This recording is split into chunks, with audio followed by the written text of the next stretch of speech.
Chapter 1. Sophia Makinoff had the perfect job. Her students were brilliant, conscientious, and far too well-bred to consider cheating on an examination. Sophia could, without impunity, allow her attention to drift. She opened the window with a gentle push. A breath of air, damp with a hint of this morning's rain and spiced with blooming lilacs, relieved the chalk dust stuffiness of the classroom. 2 flights below, a brisk clip-clip indicated a gardener neatening a hedge. From a distant music room came the strains of a Mozart sonata. Behind Sophia, a student sighed. The view was dominated by the east wing of the college, with its basement laundry, first-floor dining hall, and second-floor chapel, providing cleanliness, sustenance, and godliness. Across the lawn, a gasometer fueled lights throughout the college. To the southeast stood the gymnasium, where Sophia had practiced calisthenics and learned the pastime of bowling, a game similar to the 9-pins her father played at the Garrison. She had walked the paths, attended lectures and concerts, visited the art gallery, but she had not left campus since Christmas. Behind her, a petticoat rustled. Above the trees, the cupola of Montgomery Hill glowed, a light to the world. On days like this, Sophia would serve tea on the veranda for diplomats and captains of industry, addressing topics from immigration to workers' rights. In the front parlor, she would hold a salon as lively as any in Paris, discussing justice, reform, and an end to corruption in government. Since the election of Rexford Montgomery to Congress, Sophia had made a regular practice of reading the newspapers. She could converse intelligently on subjects as varied as the Boss Tweed and William Belknap scandals, or the Grange movement and civil rights. Now, if only New York's youngest congressman would— "Mademoiselle?" Sophia bumped her head against the window frame. "Oui, Elizabeth?" "Oh, I'm sorry. Are you all right?" "But of course. With this much hair, I am immune to injury." She patted her chignon. "How may I assist you?" "J'ai fini." The student handed over her examination, then leaned toward the window. "Was there something outside?" "Something. Only a world in need of saving." Sophia cited the college's doctor. "Fresh air strengthens the constitution." The bell rang. The rest of the students turned in their tests and hurried off. They were all involved in planning a celebration of the US centennial. Sophia, however, was making other plans. Rexford had been hinting all month. Last week he had mentioned the importance of spiritual compatibility to the marital partnership. She took the reference as a positive sign. They were members of the same church. "Miss Makinoff." The geography teacher blocked the doorway with his corpulence and tweed. "Guest speaker in chapel tonight from the Board of Foreign Missions. Interested?" "Unfortunately, I have another obligation this evening." Blasted Montgomery. His lower lip returned to its bulldog position, and he let her slip by. His attempts at courting would cease once her engagement was announced. In the meantime, it took all Sophia's restraint to keep from shouting from the rooftops, "I am to be the wife of a congressman!" She hurried to the suite she shared with one of the English teachers. The parlor was empty. In the bedroom, chemises and camisoles hung from Annabelle's open drawers. Ribbons, lace, and jewelry lay scattered across the bureau. A stocking was draped like a silk bookmark over the open dictionary. If the matron saw this, she would undoubtedly launch into her favorite lecture, the importance of housekeeping, setting an example for the students, doing one's best in this grand experiment in female education. Whimpering and sniffling would ensue. Annabelle was easily undone. Where was she? Surely she couldn't have forgotten they were dining with Rexford Montgomery. Sophia exchanged her violet muslin polonaise for a satin dinner dress in sapphire that played up her eyes. The square neckline and Marie Antoinette sleeves framed her gold necklace and bracelet, family heirlooms from her mother's side. The removal of a hairpin allowed a curl to corkscrew down her back. The riding instructor awaited her in the corridor. He bowed. "Mademoiselle?" The Baron fancied them two of a kind, even though her father's title had been awarded, not inherited. "Good evening, Baron." "It is a beautiful evening for a ride, is it not? I could saddle Shotzi for you." "Regrettably, I am otherwise occupied. You are too kind." And too persistent. Could he not see she was dressed for an entirely different activity than riding? "Please excuse me." "That Montgomery gent again?" Such questions did not merit a response. He and the entire college would know soon enough. Sophia hurried to the south wing, to the apartment of Professor Montgomery, and knocked. Her intended would answer the door with an armful of roses, then drop to one knee. No, he could not take her hand if his were full of flowers. The roses would be in a vase on the table. He would speak poetically, and she would say yes. But first he had to open the door. Sophia listened for footsteps on the carpet. Silence. She rapped with a trifle more authority, but no one answered. Perhaps he had been detained and left a message. She would inquire at the clerk's office on the first floor.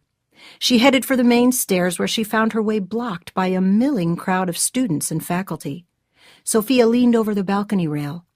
Below, in the entrance vestibule, Congressman Montgomery addressed an assembly of faculty and students. "Since you welcomed me within the bosom of this institution of female education," Sophia winced at his unfortunate juxtaposition of the words bosom and female. "The most worthiest of women—" Oh dear, she must take up the task of polishing his speeches, lest his orations sink under the weight of florid sentimentality and improper grammar. "Shouldn't you go down?" the Latin teacher whispered. Yes, it would be wise to put the man out of his misery. "Whose grace and wit thoroughly enchanted me." The biology teacher glimpsed her pushing through and directed the students to clear a path. With a swish of petticoats and urgent whispers, the way opened. "Felicitations, Mademoiselle Makinoff," someone murmured. "I'm so happy for you." Sophia arrived at the base of the steps as the congressman reached the end of his address. "May I introduce the woman destined to become Mrs. Rexford Montgomery?" Sophia took a deep breath, pasted a smile on her face, and stepped forward into the vast, empty space around Congressman Montgomery. "Miss Annabel Bedlington Smith." Too late. At that exact moment, his fiancée stepped from the reception room into his waiting arms. Gasps, murmurs, and giggles echoed around the hall. In that weighted fraction of a second, as the blood rushed to her face, Sophia considered her options. Retreat through the pitying crowd, stand and be the object of more pity, or move forward with all the poise expected of a graduate of St. Petersburg's Smolny Institute for Noble Maidens. Momentum propelled her across the floor. Decorum and a tight corset kept her upright. "Let me be the first to congratulate you." "Dearest!" Annabel embraced her in an eye-watering cloud of perfume. "You'll never believe what happened. Rex proposed." Annabel was right. Sophia did not believe it. Annabel Bedlington Smith did not meet a single one of Rexford Montgomery's requirements for a wife. She had no interest in government, spoke no foreign languages, hated travel. She never read the Bible, rarely attended church, and in fact dabbled in phrenology. And she was far too careless to run a house the size of Montgomery Hill. Montgomery Hill. Sophia's breath caught.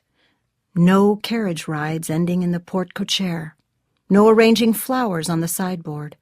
No receiving the movers and shakers of this world. Sophia pressed her fist to her lips and glanced over her roommate's head. The man knew better than to meet her eye. He looked down at Annabel, and his chin disappeared into his neck. A weak jaw. Quel horror! How had she missed that? "Oh, you're speechless." He surprised me, too. Were those diamonds swirling around Annabel's finger, or was Sophia dizzy? "Let's go to supper, dearest. We have so much to talk about."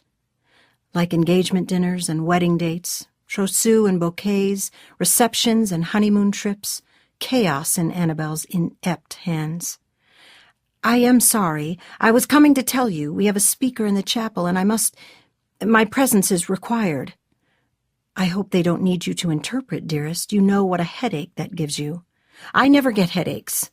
Until now. Please excuse me." But Annabel would not release her. "Wait, dearest, I'm going to need a bridesmaid. Would you do me the honor?" Exile to Siberia would be preferable. "Perhaps you should consult your sisters."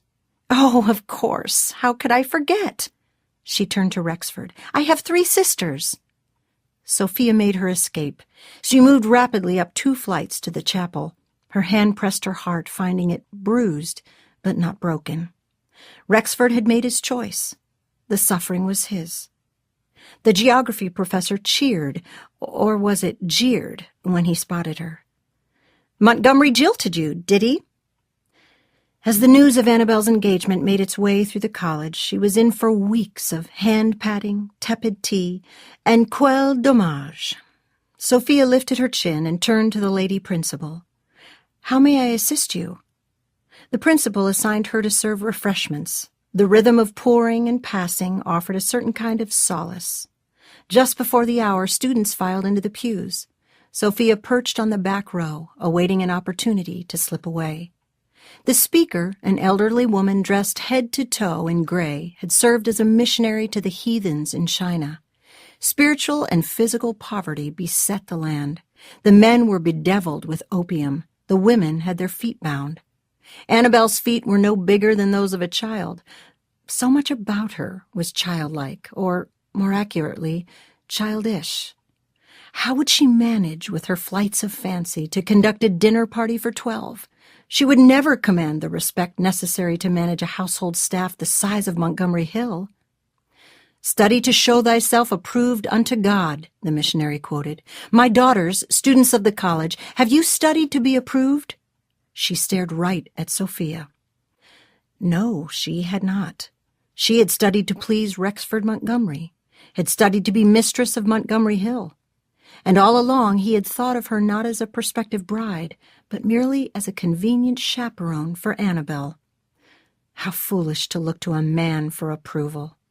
"How will they know lest we tell them?" the missionary went on. "Someone must share the good news. Someone must speak the truth." The truth. Pravda. Sophia's father always spoke the truth. His military advice had earned him a place close to the Tsar. Alexander had even listened to father's advice on freeing the serfs. But when the Tsar took Sophia's classmate as his mistress, the truth endangered his father's life.